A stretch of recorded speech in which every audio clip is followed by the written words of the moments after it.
Hello everyone, सुप्रभात। गुरु कृपा channel में आप सभी का स्वागत है। आपका दिन शुभ हो, ऐसी मेरी ईश्वर से प्रार्थना है। आज का हमारा टॉपिक है बोध गया। जी हाँ, सभी ने नाम सुना होगा। बोध गया वह स्थान है जहाँ गौतम बुद्ध को समक्ष संबोधित प्राप्ति हुई थी और वे बुद्ध कहलाए।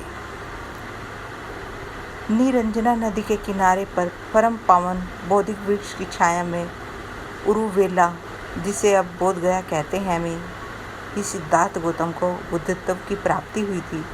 यह वह वृक्ष है, पीपल का पेड़ विद्यमान है, जिसकी छाया में बुद्ध को बुद्धत्व की प्राप्ति हुई थी। जिस पीपल के वृक्ष के नीचे उन्होंने बुद्धत्व प्राप्त हुआ था, उसे बुद्ध वृक्ष कहते हैं। समय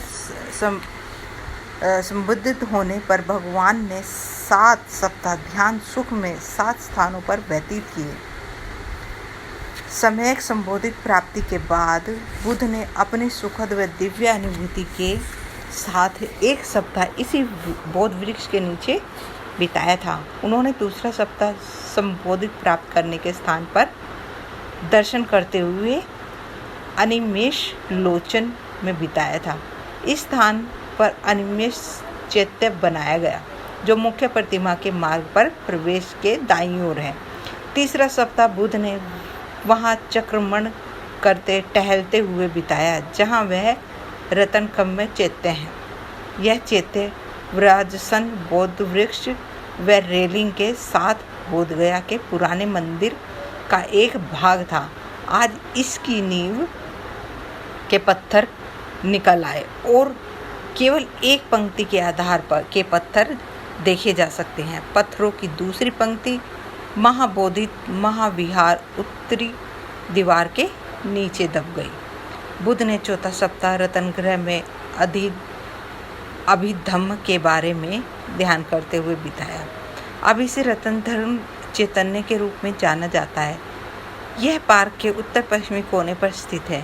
उन्होंने 5वां सप्ताह अजपाल निग्रह वृक्ष के नीचे बिताया, जहां उन्होंने यह बताते हुए एक ब्राह्मण को ब्रह्मसूत्र की शिक्षा दी कि जन्म से न तो कोई ब्राह्मण होता है न कोई चांडाल, केवल कर्म ही मानव को ब्राह्मण या चांडाल बनाते हैं। बुद्ध ने 6ठा सप्ताह मुच्छविंद सरोवर पर बिताया।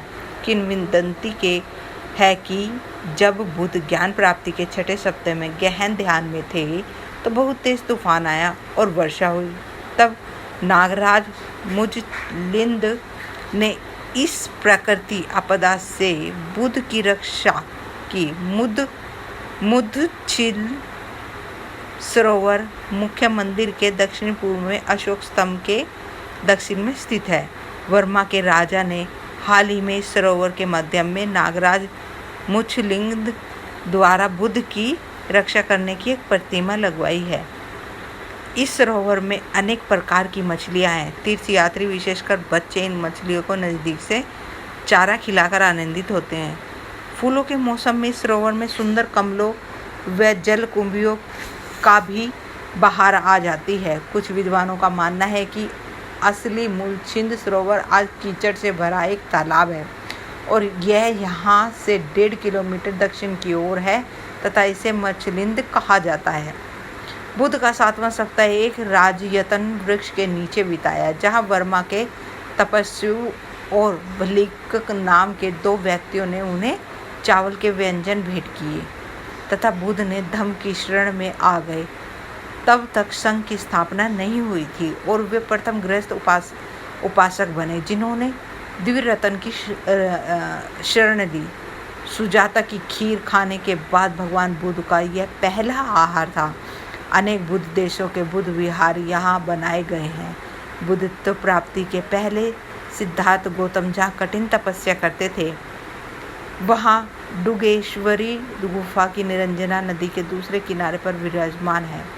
यहाँ सम्राट अशोक द्वारा निर्मित 2 मंजिल बुद्ध विहार है, जो 960 फुट ऊंचा है, जिसकी पहली मंजिल के गर्भगृह में भूमि स्पष्ट मुद्रा में भगवान बुद्ध की एक अत्यंत भव्य मूर्ति स्थापित है। ऊपरी मंजिल पर बोधिसत्व की खड़ी मूर्ति स्थापित है। यहाँ आम्रपाली स्फूर्त भी है। तो अगर आपको ये वीडियो, ये जानकारी अच्छी लगी हो तो प्लीज़ कमेंट में बताइएगा। आप मेरे चैनल को सब्सक्राइब ज़रूर करके जाइए। अब मैं आपसे आगे लेती हूँ। धन्यवाद। खुश रहो, स्वस्थ रहो।